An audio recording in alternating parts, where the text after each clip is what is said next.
സദ്ദാമിനെ കോരിത്തരിപ്പിച്ചിട്ടുണ്ടാകും. കൊലക്കയറിൽ നിർനിമേഷനായി നോക്കി നിന്ന സദ്ദാം കൊലക്കയർ മുറുകുമ്പോൾ വിവരണമായേക്കാവുന്ന മുഖം നാട്ടുകാർ കാണണ്ടെന്ന് കരുതി ഒരു കറുത്ത തുണിയിടാൻ വന്നപ്പോൾ വേണ്ട, വേണ്ട,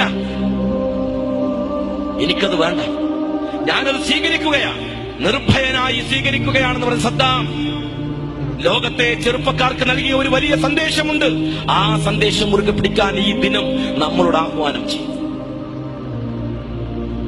സദ്ദാം കയ്യിൽ ഖുർആൻ കരുതി. പക്ഷേ ഖുർആൻ കരുതിയതല്ല ഞാൻ വലിയ കാര്യമായി. ചെറുപ്പക്കാരെ, നിങ്ങളോട് ഞാൻ പറയാൻ ആഗ്രഹിക്കുന്നത്, അദ്ദേഹം കൊലമരത്തിലേക്ക് പോകുമ്പോൾ ഖുർആൻ കയ്യിൽ കരുതിയതല്ല എനിക്ക് വലിയ കാര്യം. പക്ഷേ ഞാൻ കിടന്നു പിടയുമ്പോൾ ഈ ഖുർആൻ നിലത്ത് വീഴാൻ ഇടവരരുത് എന്ന് കരുതി എന്റെ ആത്മസുഹൃത്തിന് ഈ ഖുർആൻ നൽകണമെന്ന് പറഞ്ഞ് ഏൽപ്പിക്കാനുണ്ടായ ചങ്കൂറ്റം ഉണ്ടല്ലോ, നിർഭയത്വം. ആ നിർഭയത്വമാണ് പ്രധാനം. ആ നിർഭയത്വം കയറ് വലിക്കുമ്പോൾ സദ്ദാം പറഞ്ഞു, അശ്ഹദു അല്ലാ ഇലാഹ ഇല്ലല്ലാഹ് വാശ്ഹദു അന്ന മുഹമ്മദ് എന്ന്